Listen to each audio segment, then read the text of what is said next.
radio, I switch it off. I even try not to go out much. Gerardo has all these social events he's got to attend. And if the other neighbouring minister were going to live running around, shaking hands and smiling at perfect strangers. But I always pray they won't put on Schubert. One night we were dining with extremely important people, and the hostess happened to put Schubert on. Piano sonata, I think. And I thought, do I switch it off, or do I leave? My body decided for me. I felt extremely ill right there and then, and Gerardo had to take me home. So we left them there, listening to their Schubert, and nobody knew what had made me so ill. So I pray they won't play that anywhere I go. Any Schubert at all. Strange, isn't it? When he used to be. And I would say, yes, I really would say he is still my favourite composer. Such a sad, noble sense of life.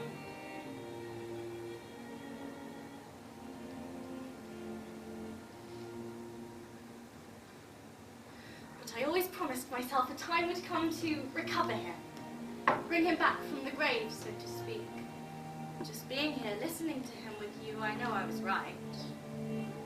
But so many things are going to change from now on, right? To think I was on the verge of throwing out my entire Schubert collection. Crazy. But now I'll be able to listen to Schubert again. Even go to a concert like we used to. Did you know that Schubert was a homosexual? Oh, but of course you do. You're the one who kept repeating it. Over and over in my ear. While you played Devon, Maiden.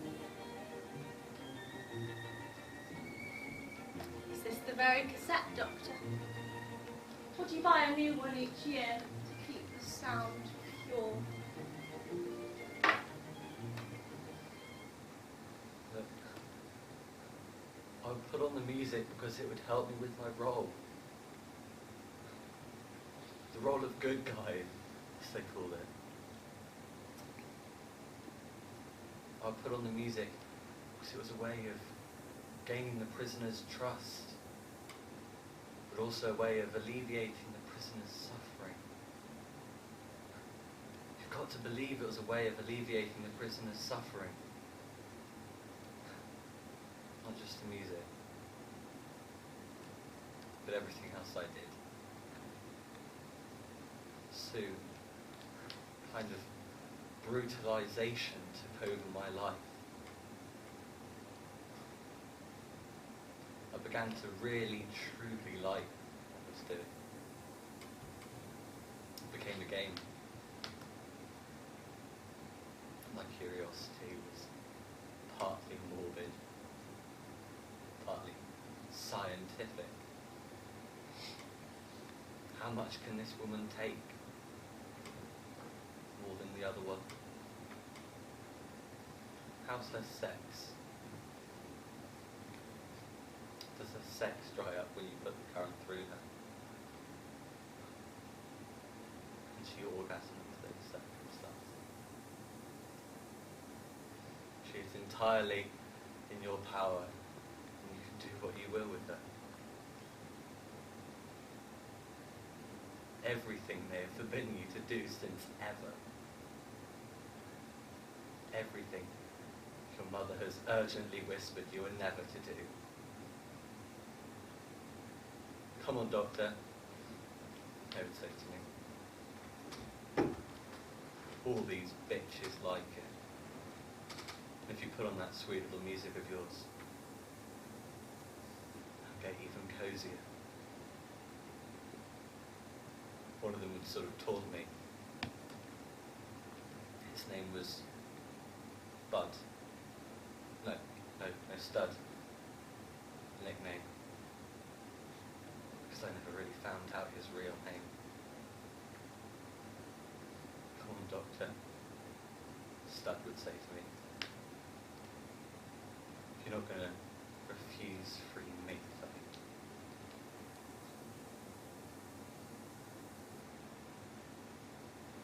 but not one of them ever died on me. Not one of the women. Not even one of the men.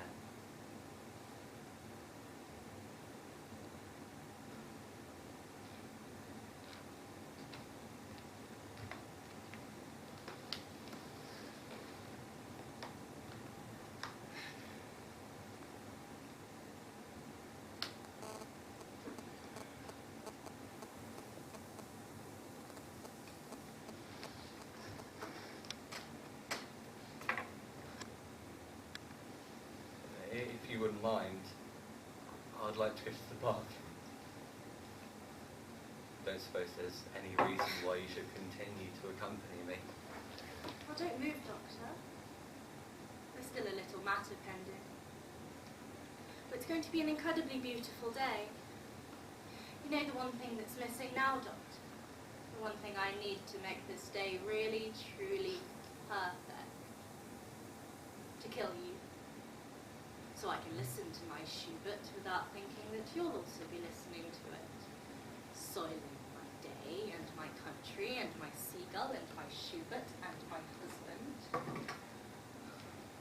That's what I need. Madam, your husband left here trusting that you gave your word. Yes, but when I gave my word, I still had a doubt. Teeny weensy doubt that you were really that man. Because Gerardo was right in his way. Proof. Hard proof. I could have been mistaken. But I knew that if you confessed, and when I heard you my last doubts vanished, and now I want you dead. Now that I know that you are that man, I couldn't live in peace with myself and let you live. You have a minute to pray and really repent, Doctor. Don't do it, Mom. I'm innocent. You confessed, Doctor. Confession, Mom. It is false. What do you mean? I made it up. We made it up. It seems very true to me, Doctor. Painfully familiar as far as I'm concerned.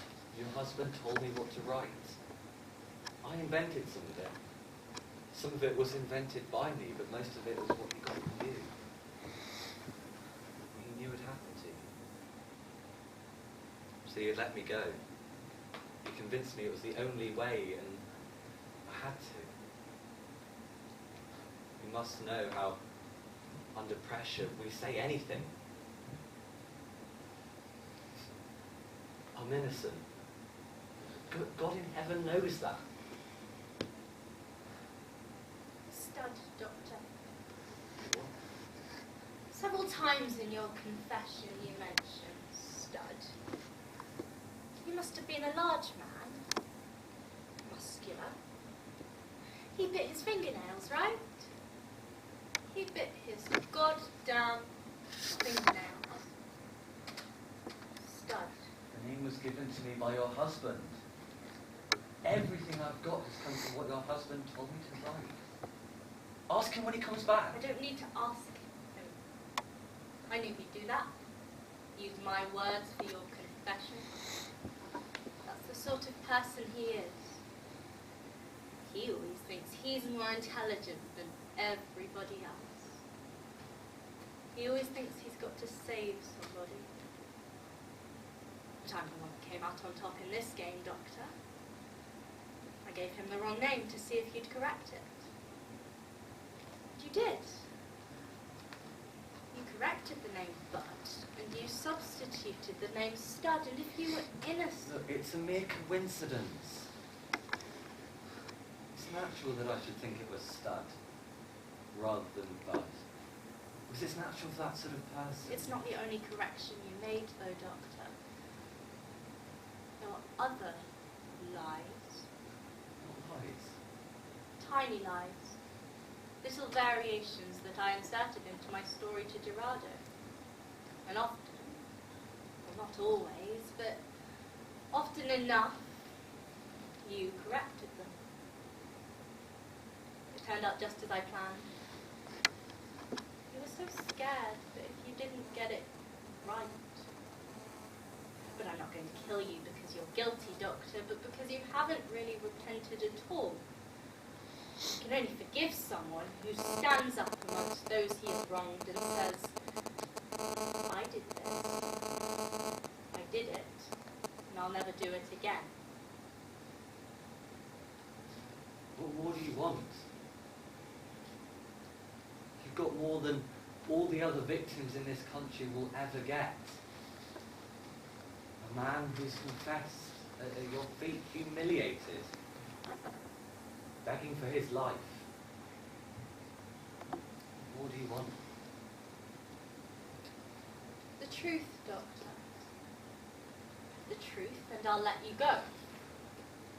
Then you'll be as free as Cain after he killed his brother. Nobody dared touch Cain after he repented. That's why God marked him. The truth. Confess and I let you go. You have 10 seconds. 1, 2, 3, 4, 5, 6, 7, 8. Time's running out, Doctor. Confess. No, I won't. Because even if I confess, you will never be satisfied. You're going to kill me anyway. So go ahead and kill me. I'm not going to let any sick woman treat me like this. If you're going to kill me, then do it. Know that you're killing an innocent man. 9. So we go on and on with violence. Always more violence. Yesterday they did terrible things to you. Today you do terrible things to me. Tomorrow the same cycle will go on all over again. Isn't it time we just stopped? Why is it always people like me who have to sacrifice?